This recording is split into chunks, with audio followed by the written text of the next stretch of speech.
Dan di pendidikan aku ini tidak dijanjikan mendapatkan kerja, teman-teman. Di umur yang sekarang masih muda, terus kerja di bandara ngadepin banyak orang, menurut kamu gimana? Akhirnya waktu itu pernah ada kayak bule gitu kan, yang datang aku nanya gitu lagi, can you speak English gitu.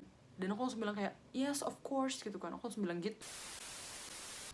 Oh iya teman-teman, nanti jangan lupa dijawab ya salamnya dan tonton video ini sampai akhir karena itu membantu aku banget dan mudah-mudahan ada manfaat yang bisa kalian ambil dari video ini. Selamat menonton. Oke, assalamualaikum warahmatullahi wabarakatuh. Selamat datang kembali di YouTube channel aku. Di video kali ini aku bakal Q&A pertanyaan-pertanyaan yang telah kalian ajukan di Instagram sekitar 2 mingguan yang lalu. Dan aku minta maaf, aku uploadnya baru sekarang karena satu hal dan lain sebagainya. Dan aku pun menjawab pertanyaan-pertanyaan kalian sepengetahuan aku dan based on my opinion pastinya teman-teman gitu. Jadi nanti di pertengahan video atau di akhir video mungkin ada statement aku yang mungkin menurut kalian kayak aduh itu kurang tepat, atau misalnya itu nggak gitu sebetulnya dan lain sebagainya. Dengan senang hati kritik dan saran silahkan tulis di kolom komentar atau kalian bisa DM aja ke Instagram aku gitu teman-teman. Oke, kita langsung aja ke pertanyaannya. Oke, ini pertanyaan pertama. Hai Kak, basic dasar untuk masuk kerja di penerbangan itu apa sih? Selain harus sekolah penerbangan.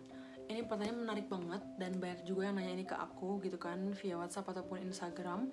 Jadi kalau misalnya kalian mau kerja di bandara itu teman-teman, yang nggak harus basicnya tuh sekolah penerbangan dulu gitu kan. Banyak juga kok yang kayak lulusan D3 atau S1 atau S2 mungkin ya, yang masuk yang bisa kerja di bandara juga gitu. Dan aku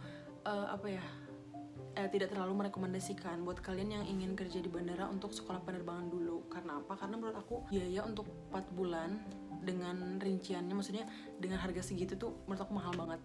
Dan di pendidikan aku ini tidak dijanjikan mendapatkan kerja teman-teman gitu, tapi memang dibantu sampai mendapatkan kerja gitu teman-teman. Jadi memang kembali lagi ke diri kita masing-masing gitu. Tapi menurut aku mending uangnya itu kalian dipakai untuk les di Pare gitu, atau kalian mungkin belajar apa gitu, atau kalian kuliah dulu gitu teman-teman. Karena menurut aku sayang banget sih gitu kan.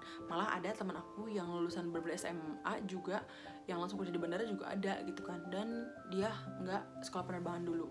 Dan itu banyak gitu teman-teman. Tapi mungkin plusnya kalau kalian sekolah penerbangan, kalian dapet channel kayak misalnya di sini lagi ada rekrut nih, di maskapai ini lagi ada rekrut nih gitu kan. Jadi kalian bisa tahu gitu. Tapi kalau saran aku, mendingan kalian kalau misalnya mau kerja di bandara langsung apply aja ke maskapai apa yang lagi buka rekrut.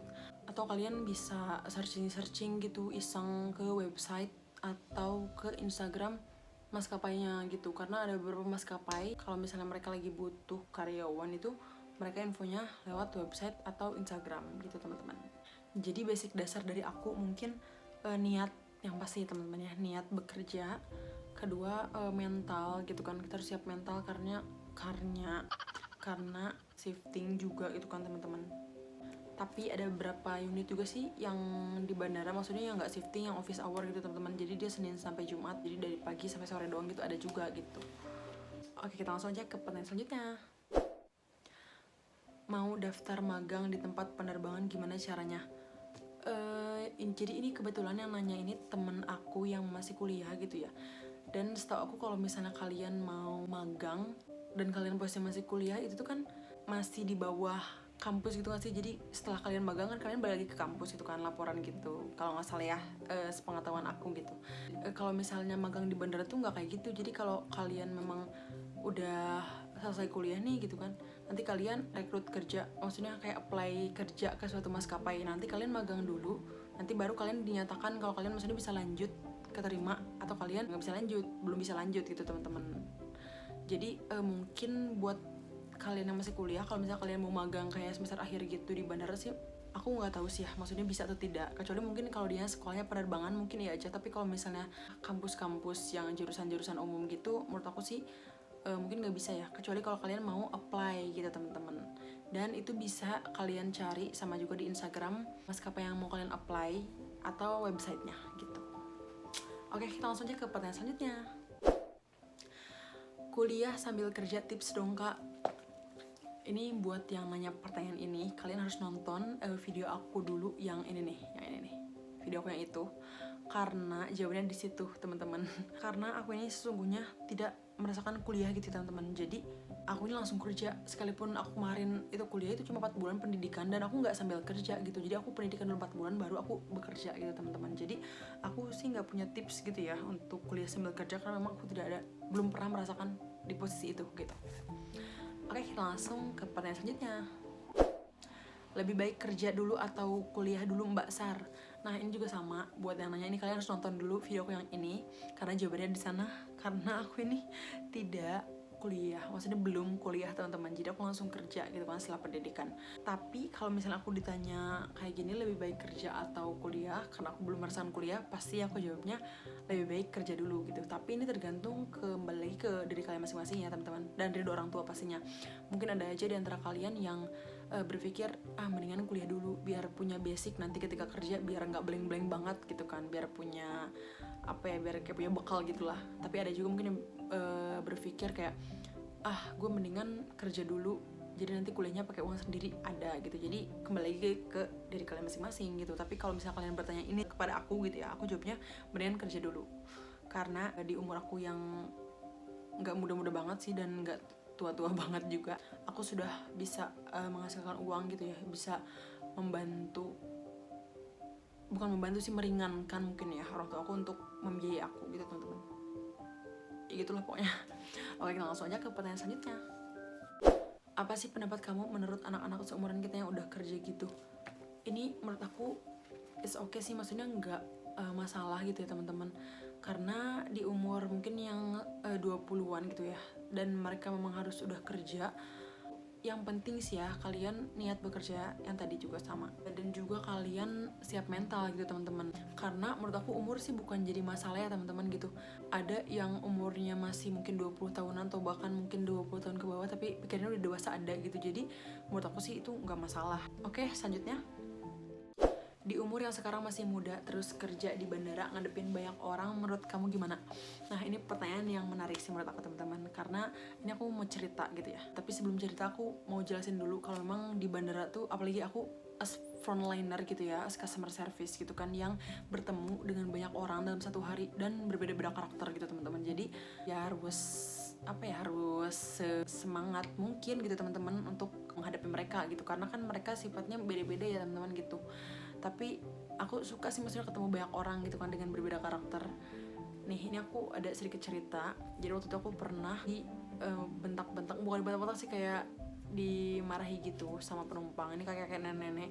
Beliau ini memang sering banget terbang dengan maskapai aku teman-teman, di tahun kalau nggak salah 2017-an ke bawah gitulah. Mereka tuh sering banget terbang dengan maskapai aku, dan di maskapai aku kan ada loyalty member gitu kan teman-teman. Jadi kalau memang kalian sering terbang dengan maskapai aku, kalian tuh bakal dapat poin, dan poinnya itu bisa ditukar dengan free tiket gitu.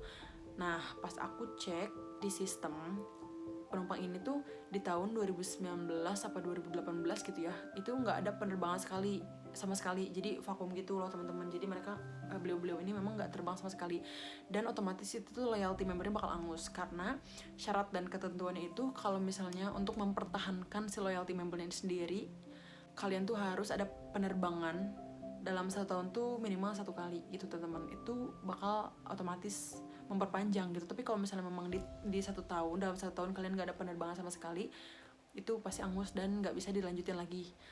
Dan solusinya itu harus buat member baru. Di sana aku udah jelasin juga SOP maskapai aku, syarat dan ketentuan semuanya itu gimana ke beliau ini.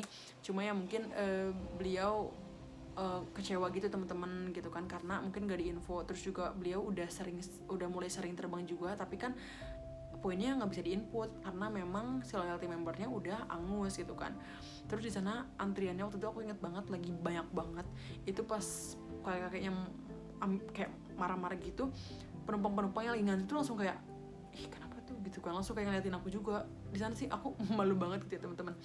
Di sana sampai kakeknya itu ngelemparin si kartnya itu ke aku, sampai ngelemparin ke meja aku. Ini kan meja, ngelemparin set gitu sampai ke meja, sampai ke jatuh gitu, mau ke bangku aku, mau ke deket tong sampah gitu teman-teman. So aku kan ambil dulu kan, aku ambil, terus ya udah aku simpen gitu kan dengan baik-baik. Terus akhirnya beliau pergi gitu, dan penumpang aku yang nextnya gitu kan, next antriannya itu, mereka langsung kayak Itu kenapa mbak? Nggak apa-apa pak, kata aku kan gitu ya. Terus kata beliau, udah tahu memang syarat dan ketentuannya di maskapai ini memang seperti itu, tapi malah marah-marah gitu.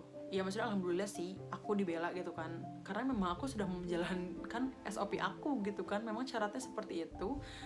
Dan yang lain juga mengerti karena memang udah paham juga dengan SK-nya maskapai aku. Dan mungkin di sana juga mereka kalau dibilang sih mungkin membela aku gitu ya teman-teman, agak membela aku, bukan agak sih, memang membela aku, kayak sabar ya mbak gitu kan. Iya nggak apa-apa kata aku kan gitu ya, gitu teman-teman. Ini yang mungkin yang agak ngeselin ya menurut aku gitu teman-teman, cerita ini gitu kan. Dan waktu itu aku pernah juga ketemu bule teman-teman. Jadi mungkin maksud si bule-bule ini yang datang ke aku, mungkin niat mereka baik, niat mereka menanyakan ini tuh baik. Jadi waktu itu bulenya nanya gini doang sih, simple, kayak gini, can you speak English gitu kan. Terus tuh mungkin mereka kan mikirnya kayak kalau misalnya memang kamu gak ngerti, aku nanti bakal buka translate gitu kan di handphone aku, biar nanti aku gak ngomong panjang-panjang, kamunya gak paham gitu. Mungkin ya niat mereka baik mungkin, tapi di sana aku kayak seuzon banget sama bule-bulenya.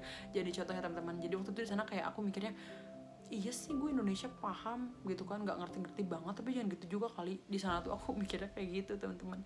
Jadi setiap ada yang bule yang nanya kayak gitu, kayak aku selalu bilang yes please gitu kan, yes please gitu kan.